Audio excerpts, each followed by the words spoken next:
오늘 은혜의 보좌 앞에 나아가라, 담대히 나아가라 라는 제목으로 하나님 말씀 증거하겠습니다. 어떤 노부부가 친구들과 함께 여행을 부부 동반으로 갔습니다. 근데 유독 한 할아버지가 할머니를 부르는데 여보, 할멈 이러지 않고 자기야, 하니, 달링 그러는 거예요. 그래가지고 보다 못한 친구들이 아니 자네는 왜 그렇게 느끼하게 할멈을 부르나 하고 물었답니다. 그랬더니 이 할아버지가 심각한 표정을 하더니 귓속말로 얘기하더랍니다. 사실은 3년 전부터 할멈 이름이 기억이 안 나. 죄송해요 여러분, 원래 여기서 웃겨야 되는데 일부 때 웃겼는데 오늘 우리 중에는 신앙생활을 오래 하신 분도 계시고 얼마 안 되신 분도 계시죠. 여러분 어떠십니까? 이 이야기 할아버지처럼 내가 믿는 분이 누구신지, 또 내가 왜 여기에 있는지 너무 익숙해지거나 혹시 덤덤해지지는 않으셨는지 모르겠어요. 세상의 종교를 여러 가지로 나눌 수 있겠지만 중요한 한 가지 기준은 내세가 있느냐 없느냐입니다. 그러니까 천당에 가느냐 그런 게 없다, 이 세상이 전부다. 기독교는 사실 둘 다 말하죠. 그 안에서도 또 의미 있게 구원을 누린다, 그런 종교는 또 많지 않습니다. 선이나 양심이나 신의 앞에서 사는 삶이나 관계, 이런 것들을 이야기하는 종교가 별로 없죠. 부처님과 인격적인 교제를 나눈다 들어보셨습니까? 내 마음대로 살든지 아니면 내가 받았다고 생각하는 구원이 취소되든지 두려워하면서 살든지 그런 대부분 길을 택하시죠. 만약에 착한 일을 해서 천당에 갈 수 있는 거라면 얼마나 해야 될까요? 우리가 열심히 기도하거나 열심히 섬겨서 합격 불합격이 정해지는 거라면 우리가 어떻게 해야 합격이 되겠습니까? 성경을 보면 미워하기만 해도 살인했다고 하고 음욕을 품기만 해도 간음했다고 하는데, 이런 기준을 만족시킬 수 있는 사람이 과연 세상에 있을까요? 그래서 기독교는 은혜의 종교라고 합니다. 은혜라는 개념이 있어요. 은혜는 값을 주고 사는 게 아닙니다. 노력해서 얻어내는 게 아닙니다. 하나님이 우리에게 주시는 일방적인 선물입니다. 그래서 성경은 은혜를 얻어내라, 은혜를 쟁취해내라, 열심히 해서 은혜를 받아내라 이렇게 얘기하지 않습니다. 오늘 말씀을 보시면 은혜의 보좌로 나아가라 이렇게 말합니다. 은혜의 보좌가 그럼 무엇일까요? 성경에서 보좌는 통치하다, 다스리다 그런 뜻을 갖고 있습니다. 그래서 그냥 의자가 아니고 왕의 의자죠. 우리 인생에 왕좌가 하나 있다면 거기 누가 앉아 있느냐는 문제예요. 원래는 무엇이 우리를 다스리고 있었습니까? 세상의 풍조, 판단 기준, 사람의 생각, 말, 이전의 상처, 내 자존심, 계산, 성공과 실패, 이런 게 우리를 다스리죠. 눈에 보이는 것들입니다. 대부분. 아니면 느낌. 그런데 그런 것들 때문에 우리는 울고 웃고 기분이 좋고 나쁘고 사네 마네 사냐 죽으냐까지 간다는 거죠. 은혜의 보좌 앞에 나아간다는 말의 뜻은 우리가 이전에 나를 다스리던 것들, 내가 주인으로 삼고 살던 그것들을 버리고 이제는 하나님의 은혜가 다스리는 삶을 산다는 뜻입니다. 할렐루야. 그래서 은혜가 다스린다는 것은 하나님이 우리의 온갖 허물, 죄, 문제, 염려, 걱정, 이런 모든 우리 안에 하나님이 주인 되지 않아서 생기는 것들을 하나님께서 덮어주신다는 뜻입니다. 지나쳐 주신다는 뜻이에요. 간과한다, 한자어는 그런데 덮어주시고 지나쳐 주시고 용서해 주신다는 뜻이에요. 그래서 은혜가 다스리는 삶을 거절하고 의지적으로 하나님을 무시하고 거부하고 살면 그 삶에는 내 문제도 살아있고 죄도 살아있고 욕심도 살아있고 혈기도 살아있고 자존심도 살아있고 그런 것들 때문에 사실은 바람 잘 날이 없다고 느낄 수밖에 없습니다. 하나님이 하시는 것보다 내가 잘해야 된다는 생각만 자꾸 드는 거죠. 그래서 내가 구원받은 새로운 피조물이라는 사실을 자꾸 잊어버리게 하고 이전의 모습으로 돌아가게 만든다는 것입니다. 물론 우리가 은혜의 보좌 앞에 나아간다고 해서 당장 우리 인생의 모든 문제가 해결되고 무슨 성자처럼 변하는 것은 아닐 수도 있습니다. 오늘 당장 지금 있는 빚이 다 갚아진다든지, 혹은 병이 한순간에 낫는다든지, 자녀가 공부를 갑자기 잘하게 된다든지 그렇진 않을 수도 있어요. 물론 그럴 수도 있지만 나중에 나타날 수도 있고, 거기에 하나님 뜻이 있지 않을 수도 혹시 있습니다. 그러나 감옥에 갇혔던 사람이, 감옥에 수감됐던 사람이 밖으로 나오면은 사는 게 대책이 있을까요, 없을까요? 보통 한 30년 감옥살이를 했어요. 나오면은 살 수 있어요? 살 방도가 있어요? 없어요. 그러면 그렇다고 해서 감옥에서 나가기 싫어합니까? 네, 대부분은 나가면 자유를 얻으니까 좋아하잖아요. 우리의 구원도 마찬가지입니다. 그런 자유를 얻는 여행이 시작되는 거죠. 그게 은혜입니다. 세상의 자유는 잠깐이지만 하나님의 은혜는 영원한 줄 믿으시기를 바라요. 그래서 주님이 이렇게 말씀하셨습니다. 뭐라고 하세요? 수고하고 무거운 짐진 자들아, 다 내게로 오라. 내가 너희를 쉬게 하리라. 할렐루야.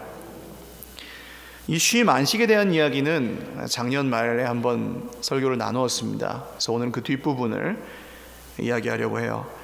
그러면 우리가 그 쉼을 얻고 그 은혜를 얻는 은혜의 보좌는 어떤 곳일까요? 첫 번째로 은혜의 보좌는 말씀이 있는 곳입니다. 늘 말씀이 있는 곳에 머무르실 수 있기를 주님의 이름으로 축원합니다. 될 수 있으면 자주, 많이, 오래 말씀 앞에 있으시기를 바라요. 보통은 교회에서 드리는 예배죠.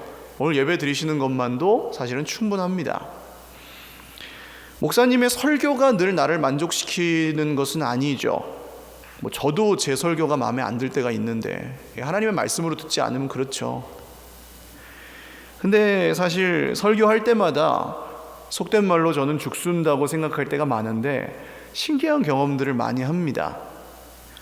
늘 그런 건 아닌데 어떨 때는 제가 준비를 많이 하고 완벽하게 원고를 준비하고 오늘 참 설교가 좋다, 내가 은혜를 받았다, 이렇게 올라왔는데 그야말로 그냥 맨송맨송하고 아무 느낌이 없을 때가 있어요. 물론 느낌이 전부는 아니지만 준비를 잘했다고 해서 잘 되지 않을 때가 있어요. 그런데 한편 오히려 준비가 너무 부족했고 한 것 같아서 두렵고 떨리는 마음으로 주님 도와주십시오. 오늘 도저히 제가 올라갈 마음이 없습니다. 못 있겠습니다. 여기 못 서 있겠습니다. 그렇게 올라갈 때는 또 별 몇 마디 아닌 몇 구절에 몇 단어의 은혜를 받으시고 하나님이 풍성하게 채워주실 때를 또 경험을 해요. 물론 그렇다고 열심히 안 하면 안 되죠. 게으르면 안 되겠죠. 하나님 다 하신다 그래서 내가 안 하면 안 되는 건 맞는데 저는 이게 은혜인 것 같아요. 은혜가 없으면 안 되는구나. 물론 내가 열심히 해야 되고 해서 되는 것이 있지만 하나님이 내 열심으로 채울 수 없는 거기까지도 채우시는구나. 할렐루야. 그게 은혜입니다. 오늘 말씀 12절과 13절 같이 한번 읽겠습니다. 시작. 하나님의 말씀은 살아있고 활력이 있어 좌우의 날선 어떤 검보다도 예리하여 혼과 영과 및 관절과 골수를 찔러 쪼개기까지 하며 또 마음의 생각과 뜻을 판단하나니 지으신 것이 하나도 그 앞에 나타나지 않음이 없고 우리의 결산을 받으실 이의 눈앞에 만물이 벌거벗은 것 같이 드러나느니라. 아멘. 여러분, 설교를 듣는 게 참 어려운 일입니다. 말이 어렵고 지식적으로 어려운 것도 문제겠지만 오늘 말씀은 설교가 왜 어려운지, 말씀을 듣는 게 왜 어려운지 우리에게 가르쳐 주죠. 날카로운 검처럼 혼과 영과 및 관절과 골수를 찔러 쪼갠다고 합니다. 그러니까 외과 수술을 할 때 이렇게 메스로 피부를 째고 벌려놓는 것처럼 하나님의 말씀이 이렇게 벌려서 드러내 놓는다는 거예요. 우리가 성경을 해석하는 것 같지만 사실 아닙니다. 성경이 우리를 해석해요. 우리는 해석을 당해요. 여기서 자존심 상하고 부끄럽고 때로는 화가 날 수도 있습니다. 아니, 이렇게까지 우리를 막 후벼 파서 하나님 뭘 원하십니까? 그렇게 느껴질 때가 있어요. 설교 좋아하는 사람이 어디 있겠습니까? 그냥 인터넷으로, TV로 보고 말죠. 근데 저도 인터넷으로 가끔 듣는데, 설교를, 다른 목사님들의 설교를 듣거든요. 그런데 그 말씀은 그냥 설교지 하나님의 말씀으로 듣기가 굉장히 어렵더라고요.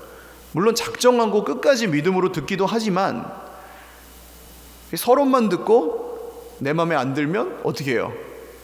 꺼버릴 수 있습니다. 그거는.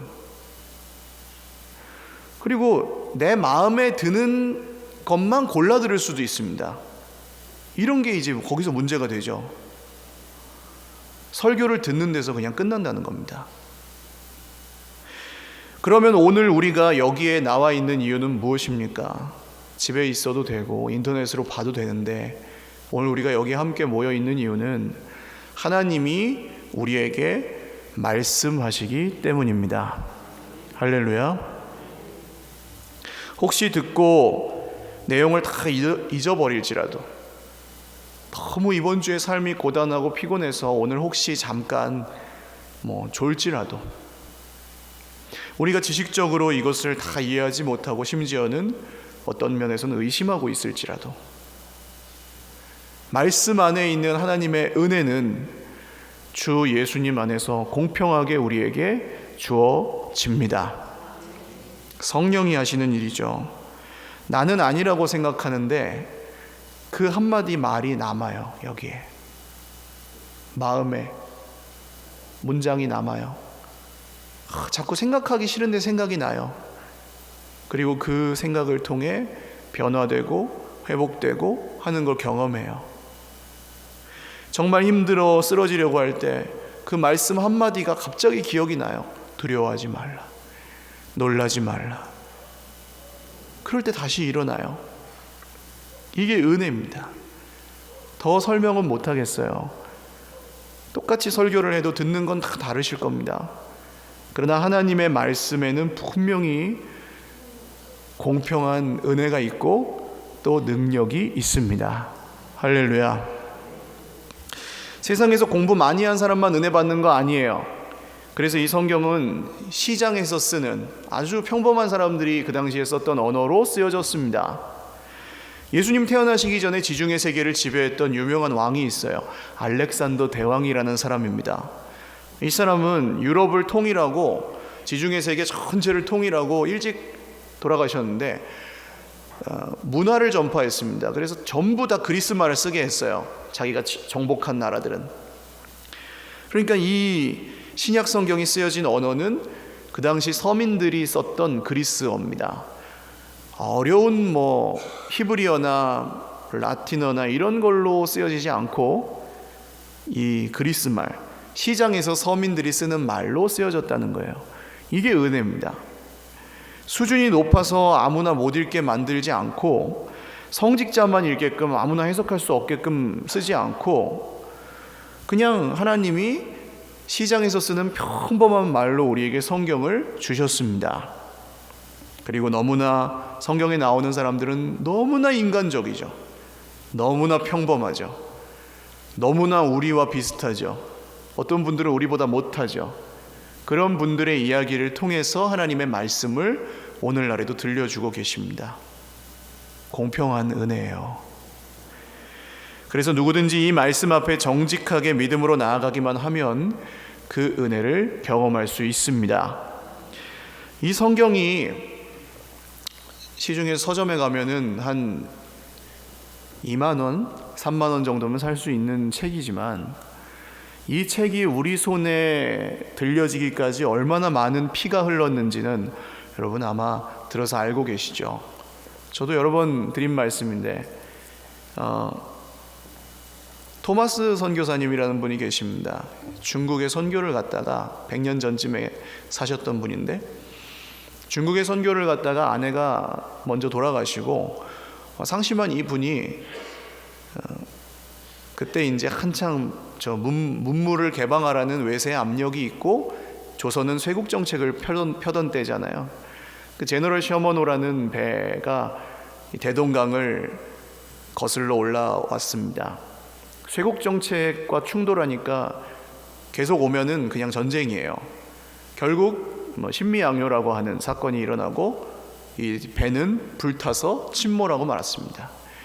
그때 통역으로 타고 있던 분이 토마스 선교사님이에요. 이분이 성경을 품에 넣고 젖지 않게 물을 겨우 이제 빠져나왔습니다. 제대로 남아 있었는지 모르겠어요. 그때 비닐 같은 게 있었는지 모르겠어요. 어쨌든 가지고 나왔습니다. 근데 원수는 외나무 다리에서 만난다고 탁 물에서 기어 나온 그 자리에 포졸이 한 명 칼을 들고 탁 서 있는 겁니다. 포졸에게는 이 외적을 죽여야 되는 사명이 있잖아요. 어떤 사람인지 상관없어요. 이 토마스 선교사님이 그 자리에서 무릎을 꿇고 잠시 말을 알아듣지 못하지만 잠깐 나에게 시간을 달라고 하고 잠시 기도한 후에 이 박춘권이라는 포졸에게 성경을 주고 그에게 죽임을 당합니다. 그 당시에는 종이가 귀할 때라서 박춘권이라는 그 포졸이 이 성경 중국어 한문으로 쓰여진 성경을 들고 집으로 갑니다. 재산 가치가 있으니까. 그래서 최치량이라는 사람에게 넘겨줍니다. 이 최치량이라는 사람은 집에 벽지가 낡아가지고 성경을 찢어가지고 도배를 합니다. 벽에다가 착 발랐어요. 다. 그러니까 이제 밤에 자려고 누우면 뭐가 보이는 거예요? 성경이 보이는 거예요. 옆으로 돌아 누워도 뭐가 보여요? 성경이 보이고, 이쪽으로 돌아 누워도 성경이 보이는 거예요. 그렇게 성경을 읽고 최치량이 예수님을 믿었습니다. 할렐루야. 신기하죠. 성경을 그냥 읽었는데 예수님을 믿었어요. 그리고 그 집, 최치량의 집이 평양 최초의 예배당이었던 널다리골 예배당이 되었습니다. 교회가 생겼어요, 거기에. 또 그 토마스 선교사님을 죽인 박춘권이라는 포졸은 어떻게 되는지 아십니까? 그 교회에 그 당시에는 영수라고 불렀다는데 장로님이 되었습니다. 이해할 수 없죠. 한 권의 책을 주고 죽었을 뿐이에요, 그분은. 그런데 이런 일들이 일어나서 지금 100년 후의 결과는 여러분이 보시는 바와 같습니다. 수많은 사람들이 오늘 우리나라에서 예수님을 믿고 있죠. 사랑하는 여러분, 이 책 한 권에서 시작된 일입니다. 많은 피를 흘리며 우리 손까지 왔어요. 이 말씀이 있는 곳, 은혜의 보좌 앞에 늘 계실 수 있기를 주님의 이름으로 축원드립니다. 두 번째로 은혜의 보좌 앞은 예수님이 계시는 곳입니다. 14절 같이 읽겠습니다. 시작. 그러므로 우리에게 큰 대제사장이 계시니 승천하시니 곧 하나님의 아들 예수시라. 우리가 믿는 도리를 굳게 잡을지어다. 아멘. 예수님이 없이는 은혜도 없습니다. 예수님 자체가 곧 은혜입니다. 은혜는 하나님 편에서는 전혀 공평하지 않아요. 절대적으로 우리에게 유리한 거죠. 우리가 한 건 없고 예수님이 십자가에 죽으심으로 우리에게 모든 그 은혜가 주어졌지 않습니까? 공평하신 하나님이 그 공평을 어느 정도 포기하시고 우리에게 주신 것이 바로 은혜입니다. 그래서 은혜는 말이 안 돼요. 설명이 안 돼요. 모순되는 겁니다. 이걸 설명으로 하려고 하면은 설명이 안 되고, 그래서 은혜는 받는 겁니다. 설명하는 게 아니에요. 이해하는 게 아니고 받는 겁니다. 어디서 받아요? 근데 그걸 은혜의 보좌 앞에서 받습니다. 예를 들어 자녀가 태어났을 때 부모의 사랑을 받습니다. 그 이유가 없죠. 부모는 그냥 내 자식이니까 사랑하는 거지 자녀가 잘한다고 사랑하고 못한다고 사랑 안 하지 않습니다. 근데 어디 있어야 은혜를 받아요? 그 자녀가 부모랑 같이 있어야 은혜를 받잖아요. 그 사랑을. 똑같습니다. 은혜는 설명할 수 없지만 그 은혜를 주시는 분과 함께 있어야 받을 수 있다는 거죠. 사실 공평한 것은 무엇입니까? 우리는 공평한 걸 좋아하니까. 하나님이 인간을 만드신 것이 사실이라면 하나님이 인간을 섬기는 게 맞습니까? 인간이 하나님을 섬기는 게 공평합니까? 그렇죠. 인간이 하나님을 섬겨야죠. 인간이 하나님에게 은혜를 드려야 맞습니다. 근데 하나님은 그렇게 하지 않으시죠. 우리가 배반하고 불순종하고 심지어는 하나님을 무시하고 멸시할 때 우리가 먼저 하나님을 사랑한 것이 아닌데 하나님이 먼저 우리를 사랑하셨습니다. 이 불공평한 이렇게 불공평한 게 어디 있어요? 하나님의 은혜입니다. 그게 은혜의 보좌 앞에 나아가면 이게 밝히 드러납니다. 우리가 하나님을 섬긴다고 하지만 진짜로 섬기지 않아요. 하나님이 나를 섬기게 하고 싶어 할 때가 많아요. 하나님, 내가 원하는 방식대로 도와주세요. 내 편한 대로 하나님 이용하려고 할 때도 있어요. 하나님 아시죠? 이건 이렇고 저건 저렇고 그건 그렇게 하셔야 됩니다. 하나님 주신 선물도 선하게 쓰지 않아요. 때로는 내 욕심대로 써요. 내가 주인이 되기 위해서 하나님을 무시하고 분노와 원망과 이런 것에 막 몸을 맡기기도 합니다. 우리가 이런 우리의 모습이 벌거벗은 것처럼 드러나는 곳이 바로 예수님의 십자가 앞입니다. 은혜의 보좌 앞. 그 앞에서 눈물을 흘려본 사람은 압니다. 나의 불공평함과 내가 의롭다고 믿었지만 사실은 아니라는 것, 그리고 하나님의 그 공평하심. 하나님은 그 공평을 깨트리셨어요. 누구 때문에요? 누구를 살리려고요? 우리를 살리시려고. 할렐루야. 섬김을 받으셔야 될 하나님이 섬기러 이 땅에 오셨습니다. 그분이 예수님이에요. 어떻게 이런 나를 위해 하나님의 아들이 죽을 수 있나요? 어떻게 이런 나를 위해서 하나님의 아들이 이 세상에 인간이 돼서 올 수 있나요? 그런 깨달음 속에 우리가 정말 부끄러워하고 정말 속에 그게 와 닿을 때 그게 은혜 받은 겁니다. 오늘 말씀 15절 같이 읽어보겠습니다. 시작. 우리에게 있는 대제사장은 우리의 연약함을 동정하지 못하실 이가 아니요 모든 일에 우리와 똑같이 시험을 받으신 이로되 죄는 없으시니라. 예수님은 이런 분입니다. 우리의 연약함을 불쌍히 여기시는 분이십니다. 예수님 이 땅에 계실 때 무슨 고관 대장 만나러 다니지 않으셨어요. 하나님의 아들이니까 좀 높은 사람들 만나야 될 것 같은데 아니에요. 태어나신 것도 구유에서 목수의 아들로, 만나신 것들은 세리, 장녀, 그 당시에 죄인이라고 손가락질 받는 사람들 만나고 다니셨습니다. 물론 부자를 박해하신 건 아닙니다. 부자가 예수님을 거절하죠. 성경에 나오죠. 그런 얘기가. 아무것도 가진 것 없는 사람들, 병자들, 귀신 들린 사람들, 오해받고 멸시받으시면서 그런 분들을 찾아다니셨습니다. 찾아서 뭐 하셨을까요? 섬기셨어요. 같이 밥 먹고 안아주고 위로해주시고 고쳐주시고 만져주시고 손잡아 일으켜 세워주시고. 할렐루야. 그래서 예수님 만난 사람들, 예수님 곁에 있었던 사람들은 다 그 은혜로 변화되었습니다. 그 몇 명이 세상을 뒤집어 놓은 거예요. 2000년 전에 12명으로 시작했는데 지금 보시면 어떠세요? 세상에 수십억 명이 주 예수님을 구주로 믿고 있습니다. 은혜의 보좌 앞에서 구원의 주 예수님과 함께 있는 은혜가 저와 여러분에게 영원히 있으시기를 주님의 이름으로 축원드립니다. 세 번째로 은혜의 보좌 앞은 때를 따라 돕는 은혜가 있는 곳입니다. 16절 말씀을 같이 읽겠습니다. 시작.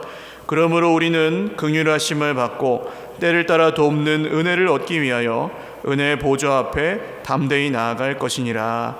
아멘. 저희 둘째가 이제 4살인데요. 12월에 태어나서 25개월인데 4살이에요. 오늘 얘가 슈퍼에 가더니 계산대 앞에는 애들이 좋아할 만한 게 꼭 있습니다. 사탕, 초콜릿, 껌, 캐러멜 이런 거 있습니다. 애가 이거 사탕을 하나 딱 집더니 계산 그러는 거예요. 그리고 고맙습니다 그래요. 그냥 계산한 적도 있고 고맙습니다 하라고 한 적도 있어서 배웠겠죠. 그냥 받은 줄로 믿고 계산 고맙습니다 그래요. 어떨 때는 자다가 갑자기 이렇게 자려고 누웠는데 누워가지고 계산 고맙습니다. 사탕 먹고 싶다는 얘기죠.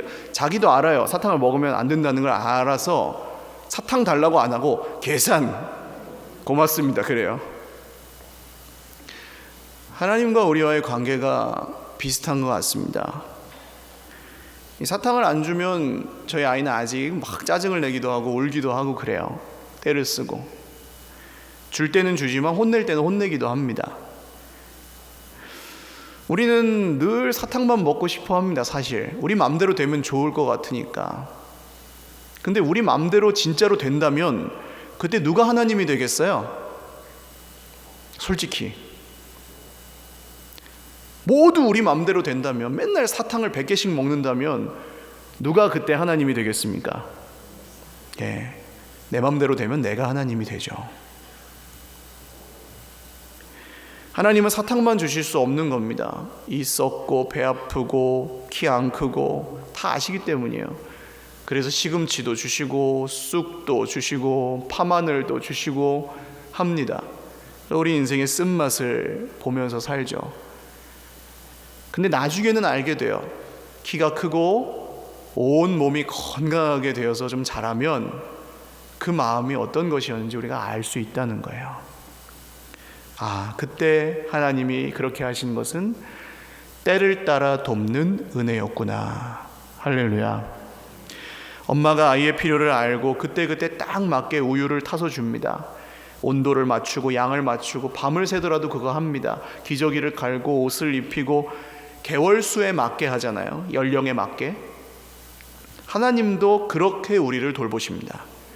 때를 따라 도우시는 은혜예요.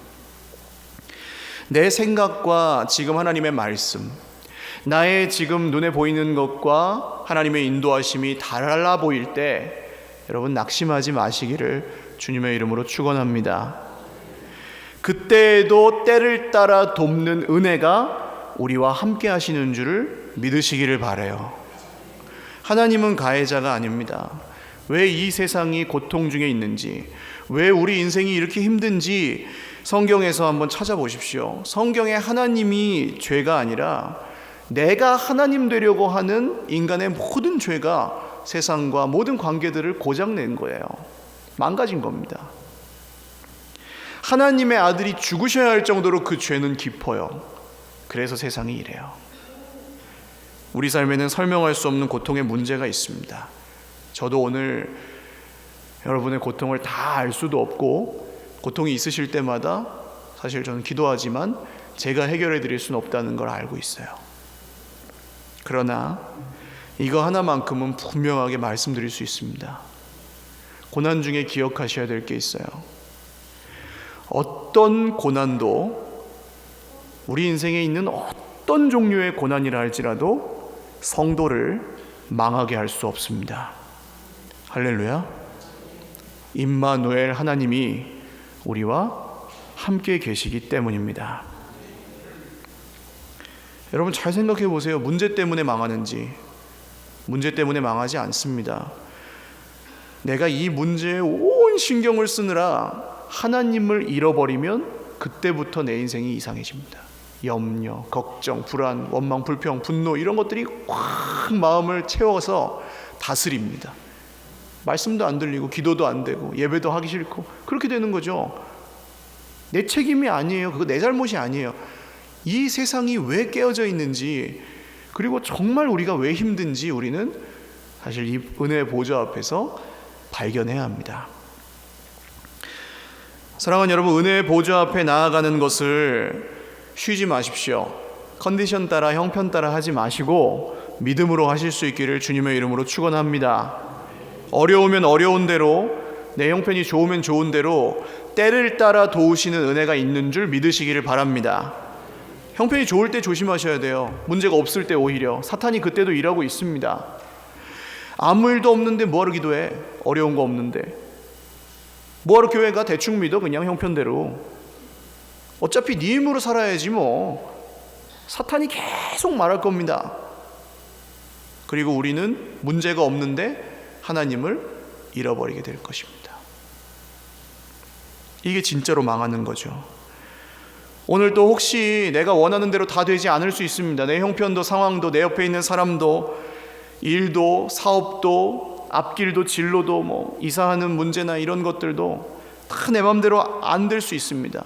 내 속으로 낳은 내 자녀도 내가 다 모르고 심지어는 나 자신에 대해서도 우린 다 알지 못하잖아요. 그때 우리는 발견해야죠. 왜 그런지. 내가 주인이 아니기 때문입니다. 내가 주인이 아니라서 내 맘대로 안 되는 거예요. 누가 주인이세요? 성경을 따르면 누가 주인이십니까? 하나님이 주인이십니다. 그래서 우리는 은혜의 보좌 앞으로 나아가는 거예요. 하나님이 도와주실 것입니다. 은혜의 보좌 앞에 있는 사람은 하나님을 인정합니다. 내가 주인 되려고 하지 않습니다. 아들이 오신 이유를 알잖아요. 아들의 생명을 주신 이유, 우리가 스스로 하나님 되려고 하니까 그 죄를 용서하시기 위해서 아들을 주셨지 않습니까? 은혜의 보좌 앞에 있는 사람은 잘돼도 교만하지 않습니다. 자랑할 게 없어요. 하나님이 하셨으니까. 할렐루야. 은혜의 보좌 앞에 있는 사람은 실패해도 망하지 않습니다. 할렐루야. 그게 하나님의 은혜예요. 은혜의 능력입니다. 사랑하는 여러분, 이 때를 따라 돕는 은혜로 사시기를 주님의 이름으로 축원드립니다. 하나님을 신뢰하십시오. 넘칠 때는 나눠주시고 모자랄 때는 기도하십시오. 1800년대 미국의 유명한 전도자였던 드와이트 무디라는 분이 있습니다. 들어보셨죠? 무디. 이분은 유명한 전도자입니다. 구두 파는 일을 하다가 예수님을 알게 돼서 복음을 전하는 일에 뛰어들게 되셨는데 학력이 놀랍습니다. 이분이 초등학교 5학년 중퇴였습니다. 그런데 그게 상관이 없었어요. 평생 동안 비행기 타고 세계 다니면서 2억 명이 넘는 사람에게 복음을 전했다고 해요. 물론 이렇게 개인적으로 한 게 아니라 집회 같은 데서 했겠죠. 여러분, 은혜는 가방끈 문제가 아닌 줄 믿으시기를 바랍니다. 부자가 받는 것만도 아님을 믿으시기를 바라요.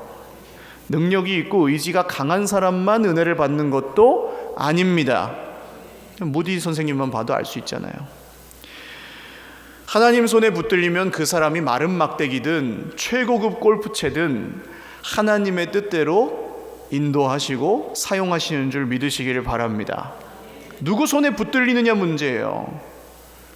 최고급 골프채 막 백 수천만 원짜리 가지고 사람 치는 얘기 뉴스 나오죠. 그러라고 만들었습니까? 왜 사람을 쳐요? 공을 쳐야지. 목적대로 쓰이지 않으면 아무리 몇억 원짜리여도 소용이 없는 겁니다. 하나님의 손에 붙들려야 그때부터 우리 인생이 진짜 의미를 찾는 거죠. 이 무디가 출애굽기 모세 얘기를 한 적이 있는데 그 얘기를 드리고 말씀을 마치겠습니다. 모세는 120년을 살았습니다. 처음 40년은 이집트의 왕자로 살았습니다. 그리고 그 다음 40년은 도망자로, 살인자요 도망자로 살았고요. 마지막 40년은 이스라엘의 출애굽 지도자로 살았습니다. 처음 40년 모세는 자기가 그 무디는 저 미국 사람이니까 영어로 이렇게 표현했어요. 자기가 something인 줄 알았다고요. 내가 무언가 된 것 같다고 생각하고 살았다는 겁니다. 왕자니까. 내가 뭔가 대단하다고 생각하면서 40년을 살았는데 철저하게 실패하고 도망을 가죠. 애굽 사람 죽이고 광야에서 도망자로 40년을 살면서 모세는 깨달았습니다. 자기가 아무것도 아니라는 걸 깨달았습니다. Nothing이에요. 그런데 나머지 40년을 하나님과 동행하면서 자기의 Nothing이 Everything으로 바뀌는 것을 경험했습니다. 모든 것 되시는 하나님 안에 있을 때, 그 은혜에 붙들렸을 때, 모세가 Everything을 누리면서 살았던 때는 이집트의 왕자로 있었을 때가 아니고 모든 것을 잃어버리고 하나님 아래 있었을 때 모세는 모든 것을 누렸어요. 여러분은 이 세 가지 중에 어떤 시절을 살고 계십니까? 혹시 어떤 분들은 이 두 번째 nothing, 내가 정말 초라하다, 보잘것없다, 내가 아무것도 아니구나, 이런 시절을 보내고 계시는 분들이 혹시 계시다면 여러분 너무 낙심하지 마십시오. 모세는 그때 하나님의 은혜를 만났습니다. 내가 아무것도 아니구나 할 그때에 하나님이 그에게 찾아오셔서 모세의 전부가 되어주셨습니다. 오늘 이 은혜의 보좌 앞에서 하나님은 저와 여러분에게도 전부가 되어주실 줄 믿습니다. 찬양하고 기도하겠습니다. 오늘 우리가 정말 나아가야 할 은혜의 보좌가 어디인지, 그리고 우리가 정말 바라봐야 될 얼굴이 누구의 얼굴인지 기도하는 마음으로 찬양 드리겠습니다.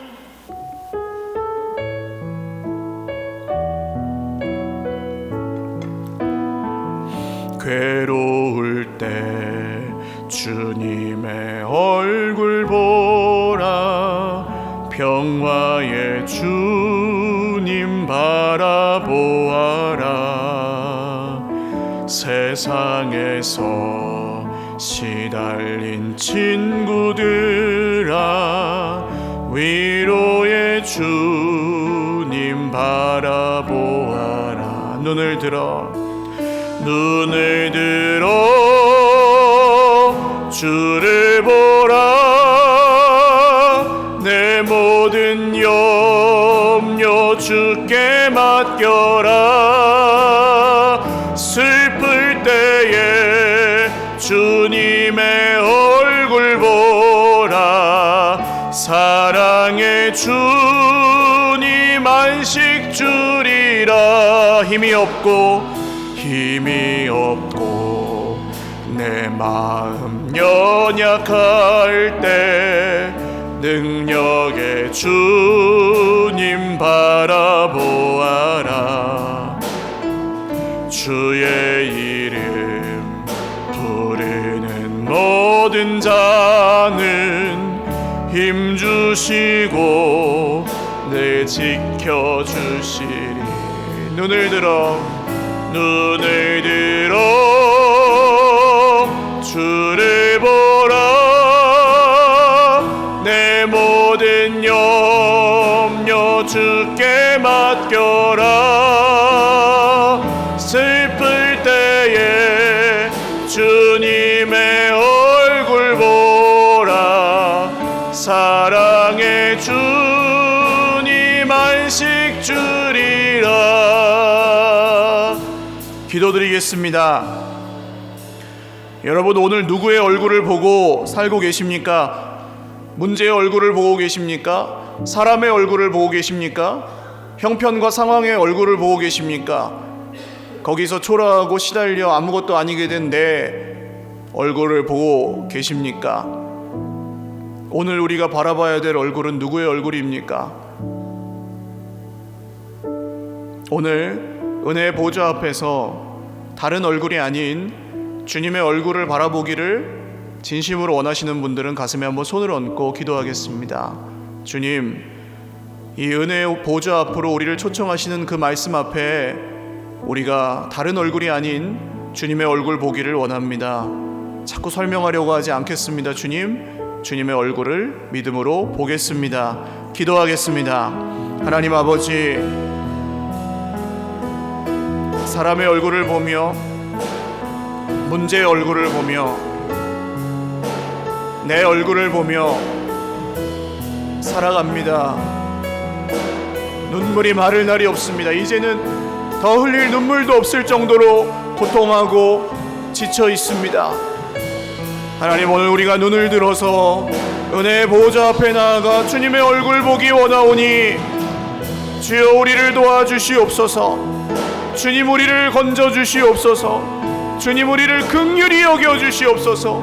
말씀 앞에 우리의 죄악이 낱낱이 드러날 때 부끄러워하지 아니하고 주님을 더욱 붙들게 하시고 우리의 nothing 된 그곳에서 우리의 전부 되시는 하나님을 만나 주님의 얼굴을 의지하여 살아가는 인생으로 변화시켜 주시옵소서. 한 번 더 기도하겠습니다. 여러 가지 이유로 지금 이 은혜의 보좌 앞에서 많이 멀어져 있다고 느끼시는 분들 역시 가슴에 한번 손을 얹고 기도하겠습니다. 그렇지 않은 분들은 오늘 이 은혜의 보좌 앞에서 멀어져 있는 내 옆에 있는 형제들을 위해 기도하겠습니다. 하나님, 은혜 아니면 살 수가 없다고 입으로는 말하는데 은혜 아닌 다른 것을 나의 하나님으로 믿으며 살지 않게 하여 주옵소서. 은혜가 아닌 다른 모든 것들을 거절하고 내가 잘해야 잘 된다고 믿지 않게 하여 주시옵소서. 하나님이 주시는 은혜를 거절하지 않고 자꾸 설명하고 계산하고 자꾸 하나님 앞에서 따지지 않고 아기가 부모의 얼굴을 보며 기뻐하듯 저도 주님의 얼굴을 보면서 기뻐할 수 있게 하여 주시옵소서. 기도하겠습니다. 하나님, 은혜의 보좌 앞으로 나아갑니다. 저 사람 때문에 안 되고 그 문제 때문에 안 되고 그 상처 때문에 안 되는 그 모든 말을, 망령된 생각들을 뒤로 하고 하나님의 아들이 이 땅에 인간이 되어 오신 말씀을 의지하여 주님 앞으로 나아갑니다. 주님,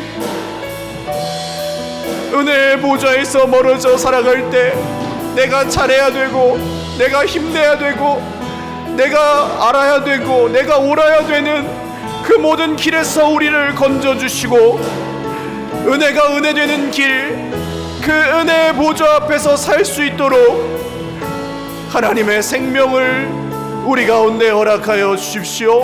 주 예수님의 이름만 의지하여 그곳에 서게 하여 주십시오.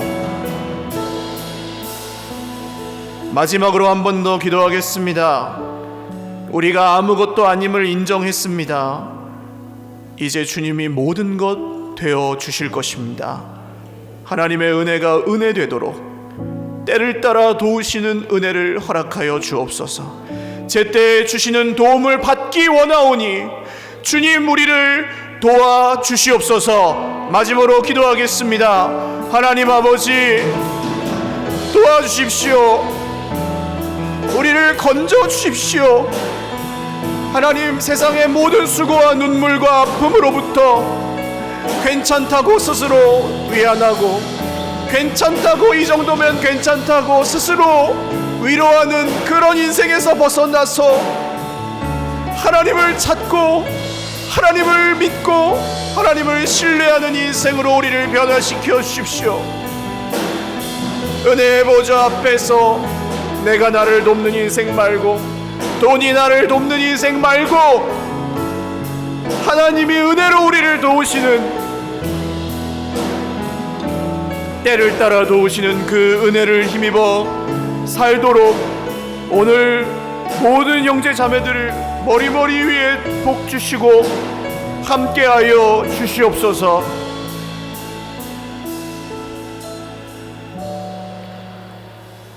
존귀하신 하나님 아버지, 오늘 우리가 우리의 공로와 우리의 노력이 아닌, 우리의 상황과 형편이 아닌 하나님의 은혜로 주 예수님의 이름으로 은혜의 보좌 앞에 있습니다. 오늘 이 중에는 눈에 보이는 상황이 너무 절망스럽고 인생의 고통이 도무지 이해가 가지 않고 여러 가지 이유로 인하여 은혜의 보좌 앞에서 멀어져 있는 형제 자매들도 있습니다. 그러나 분명한 것은 하나님 말씀대로 오늘 우리를 사랑하시고 우리와 함께 하시고 우리를 때를 따라 도우시는 은혜로 붙들어 주신다는 이 진리의 말씀입니다. 주님, 그 믿음으로 주 예수님의 말씀을 믿고 주님과 함께 거하고 때를 따라 도우시는 은혜로 살기를 원하오니 주여 우리를 도와 주시옵소서. 주여 우리를 살게 하여 주시옵소서. 자꾸 입으로 설명하고 자꾸 머리로 계산하는 삶에서 벗어나서 하나님 아버지의 품에 안기게 하여 주시옵소서. 다 이해할 수 없을지라도, 다 설명할 수 없을지라도, 우리가 때로는 실수할지라도 그 은혜를 거두지 않으시는 하나님 아버지를 신뢰하며 살게 하여 주시옵소서. 오늘 내가 주 예수 그리스도 이름으로 명하노니 하나님 없이 살 때 우리를 다스리던 모든 염려와 걱정과 원망과 불평과 분노와 미움과 사랑 없음과 불순종이 주 예수 그리스도 이름으로 떠나갈지어다. 주님 선포하였습니다. 말씀대로 제때에 주시는 도움을 우리 모든 하나님의 자녀들이 얻게 하여 주시옵소서. 감사하옵고 예수님의 이름으로 축복하며 기도 올리옵나이다. 아멘. 우리 하나님께 박수로 영광 돌리겠습니다. 다 같이 일어나셔서 방금 드렸던 찬양 후렴만 하고 예배 마치겠습니다. 눈을 들어 주를